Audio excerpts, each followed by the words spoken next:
Assalamualaikum warahmatullahi wabarakatuh. Salam guru penggerak. Apa kabar guru-guru hebat di seluruh Indonesia?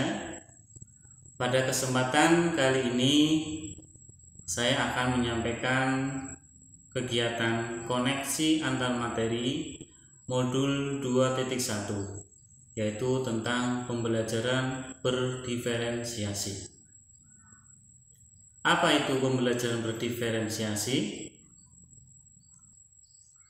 Pembelajaran berdiferensiasi adalah pembelajaran yang mengakomodir semua kebutuhan siswa yang berbeda-beda.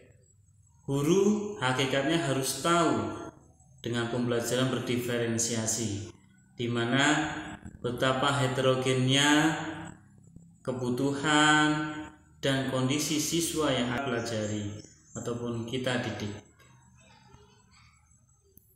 Dalam pembelajaran berdiferensiasi, kita perlu mengetahui kebutuhan siswa tersebut.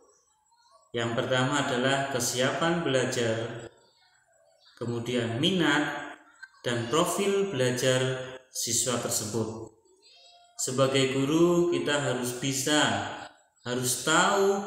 bisa mengidentifikasi kebutuhan belajar setiap siswa. Lantas, apa strateginya? Apa strategi yang harus kita lakukan untuk melakukan pembelajaran berdiferensiasi tersebut? Yang pertama adalah diferensiasi kita dibagi menjadi 3, yaitu diferensiasi konten, diferensiasi proses, dan diferensiasi produk. Diferensiasi konten yaitu strategi di mana guru membedakan pengorganisasian dan penyampaian konten. Berbagai kebutuhan siswa yang berbeda-beda, kita harus bisa menyampaikan konten tersebut sesuai dengan kebutuhan anak tersebut. Selanjutnya, diferensiasi proses, di mana strategi dalam pembelajaran diferensiasi proses ini yaitu strategi dalam membedakan proses yang dijalani untuk berlatih dan memahami sebuah materi. Kemudian yang ketiga adalah diferensiasi produk, di mana strategi ini guru harus bisa memodifikasi hasil belajar siswa. Dalam melakukan proses pembelajaran berdiferensiasi, guru harus tahu bagaimana langkah-langkah proses pembelajaran berdiferensiasi tersebut. Yang pertama adalah guru harus bisa menetapkan tujuan pembelajaran, di mana tujuan pembelajaran ini yaitu tetap mengacu kepada kompetensi yang ada, namun tujuan pembelajaran ini harus bisa mengakomodir semua kebutuhan siswa, semua karakter yang dimiliki oleh setiap siswa. Langkah selanjutnya adalah memetakan kebutuhan belajar murid, khususnya di pelajaran PJOK. Sebagai guru harus bisa memetakan kebutuhan murid. Contohnya, anak yang mempunyai kelemahan atau kekurangan dalam bidang kinestetik ataupun gerakan, kita harus tahu, kita harus mengakomodir, harus memetakan anak tersebut bahwa di kelas tersebut yang mempunyai kebutuhan belajar kinestetik ini seperti apa. Yang ketiga adalah menentukan strategi dan alat penilaiannya. Dalam pembelajaran berdiferensiasi, strategi perlu sehingga proses pembelajaran itu akan bisa berjalan dengan lancar.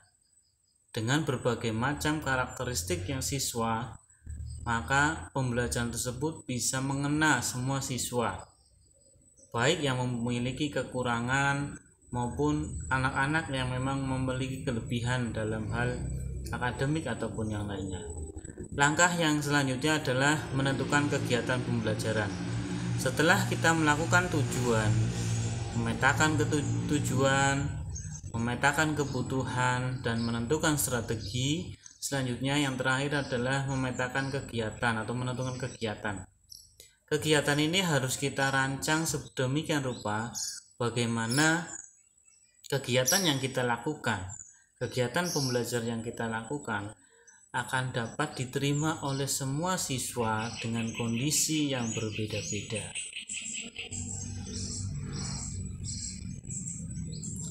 Karakteristik dalam pembelajaran berdiferensiasi juga harus tahu sebagai seorang guru. Yang pertama adalah karakteristik pembelajaran berdiferensiasi ini seyogyanya adalah mendukung belajar siswa. Jadi setiap siswa memiliki kebutuhan yang sama, memiliki kesempatan yang sama untuk belajar kompetensi dasar tersebut dalam suatu kelas. Karakteristik yang kedua adalah merespon kebutuhan belajar. Dengan pembelajaran berdiferensiasi, kita bisa merespon apa sih kebutuhan yang siswa lakukan atau siswa perlukan. Yang ketiga adalah adanya penilaian yang berkesinambungan. Maksudnya adalah dalam pembelajaran berdiferensiasi, penilaiannya itu berbeda-beda antara anak yang satu dengan yang lainnya. Namun tujuan pembelajarannya, tujuan atau capaian penilaiannya itu sama saja. Kemudian karakteristik dari pembelajaran berdiferensiasi adalah manajemen kelas yang efektif. Dengan pembelajaran berdiferensiasi ini, maka pembelajaran kelas akan lebih efektif, lebih menyenangkan, sehingga siswa akan merasa nyaman dan senang dalam pembelajaran tersebut.